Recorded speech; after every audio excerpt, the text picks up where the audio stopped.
DC, home to some of the biggest superhero IPs ever created. But in the last decade, they've been overshadowed by another. Zack Snyder's DCEU was supposed to rival the Marvel Universe, yet it collapsed. Was it his fault, or did Warner Brothers sabotage him? Over the next few minutes, we will break down what went wrong with the DCEU, who was responsible for that. Let's find out. Hey everyone, Ezuko here and welcome back to the channel. Zack Snyder is a genius when it comes to visual storytelling, epic battles, top-tier cinematography, stunning fight and flight sequences. He nails it. We saw this in 300, one of his biggest and most successful movies. And again in the DCEU, Man of Steel delivered some of the most epic one-on-one fight scenes ever put on screen. Zack Snyder films are visually stunning, but here's the thing, that isn't enough.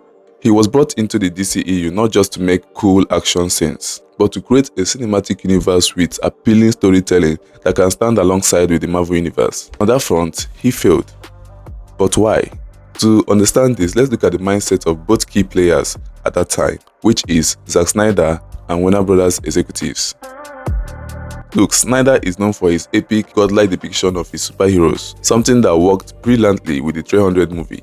But when he applied the same mindset with Man of Steel and Batman vs Superman, it clashed with the essence of Superman's character. Superman isn't a god, he is an alien with godlike powers, raised as a human. His humanity is what makes him compelling, and that's why his principles of never killing is so important. The moment Snyder made him more of a godlike warrior than a symbol of hope, he lost part of what makes Superman, well, Superman. And the general audience noticed. Man of Steel was divisive. Some fans loved it, I personally do, but many felt he missed the heart of the Superman character. What's interesting about him, right? Like, how do you stay with him? Right. He's doing the same thing over and over and over. Yeah, like literally he can't, it's like he's caught in a loop. Snyder has said he finds the traditional superheroes boring because he feels like they follow the same pattern over and over again. Maybe that's why he wanted to break the rules. But the thing is, Superman, Batman and every other superhero in the DCU already has a vast library of interesting stories in the comic books. If he had leaned into that rather than reinventing these characters, maybe things would have turned out differently. I personally appreciate creative freedom, but if the general audience don't buy into your vision, that is a problem. After all, they are the ones buying the tickets. And unfortunately for Snyder, most didn't connect with his take. It's hard for me to take that seriously after Watchmen. Like if you do Watchmen, you've broken every possible rule of superhero iconology. The reason you were able to experiment with the Watchmen movie is because these characters are not mainstream. When you handle Superman, Batman, Wonder Woman, and Aquaman, you are dealing with characters ingrained in cultural history. People already have strong expectations of who they are. Drastically changing them is a high-risk move, and in this case, it didn't pay off. Snyder's visuals are often met with poor or divisive storytelling. His movies can feel like an incredible-looking meal with no flavor. Critics often point to pacing issues, shallow character depth, and an overuse of slow motion. And while I personally enjoy his stylistic choices, it got to a point where even Zack Snyder himself suggested that maybe the general audience didn't get his movies. But maybe they did get them, but they just didn't like it. I think a film's job is to communicate its vision clearly and not through post-release interviews explaining what it all meant. While Snyder made some big mistake, Warner Brothers weren't any better. By the time Man of Steel was out, the MCU was a global juggernaut.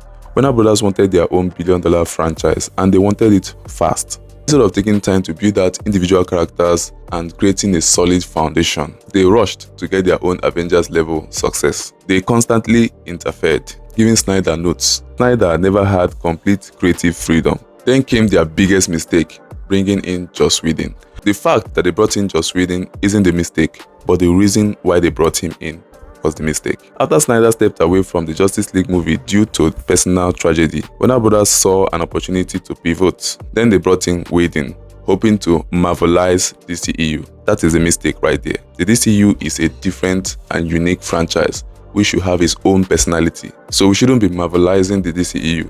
Instead, they would have capitalized on the uniqueness of the DCEU. The result? A disastrous Frankenstein-like movie that flopped so hard. This was a perfect time for Warner Brothers to reevaluate everything and possibly reboot. Not later, support right here at this point in time. But then again, they made another huge mistake, releasing the Snyder Cut. And while it was a better movie than the Josh Whedon's version, it wasn't necessary. It only deepened the divide in the fandom. Even some Warner Brothers executives later admitted that they regretted ever releasing the Snyder Cut. If you've been enjoying the video so far, I'll be very happy if you take a moment to hit the subscribe button. It will mean a whole lot to me and help this channel to grow. So thank you so much as you're doing this. Then there's this question of why Warner Brothers hired Zack Snyder in the first place. He directed 4 movies before Man of Steel and only one of them was a hit. The rest were either flops or mixed receptions. So why bring him in? Well, Christopher Nolan recommended him. And let's be real, if Elon Musk or Jeff Bezos recommends you for a job, you're sure getting that job, no interviews needed. Unfortunately for Warner Bros., that decision cost them dearly. Personally, in my opinion, I think both Zack Snyder and the Warner Bros. Executives at that time share in the responsibility of the DCEU's failure. And the good news is that it seems Warner Bros. Have learned from their past mistakes. David Zaslav, who is the current Warner Bros. Head, is giving James Gunn, who is the head of the new DCU, full creative control. It seems Gunn is focusing on B2C list characters, which would minimize risk.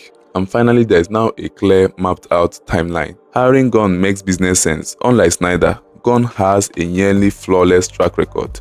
Will every movie in the new DCU be a hit? Absolutely not. If you are thinking in that direction, I am sorry to say you may be delusional. But as long as the hits outweighs the misses, then the DCU will be on the right track. And if they can make sure that their highest IPs deliver, then that's all that matters. Warner Brothers wants a fresh start, but here's the big question. Did they throw away a great thing? I have read Snyder's overall plan for the DCEU and it was epic and ambitious. Though I am not sure of the whole Superman's son becoming the new Batman thing. But in the end, execution and storytelling is everything. Would the DCEU have succeeded if Warner Brothers has talked with Zack Snyder, or was the failure inevitable? Let me know in the comment section and I'll be there to respond to each and every one of you. I want to thank all of you that comment and engage with my posts. It means a whole lot to me. I see you all, I see what you're doing and I thank you so much. You really don't understand what this means to me. So that'll be all for now and I'll see you in the next one. Cheers.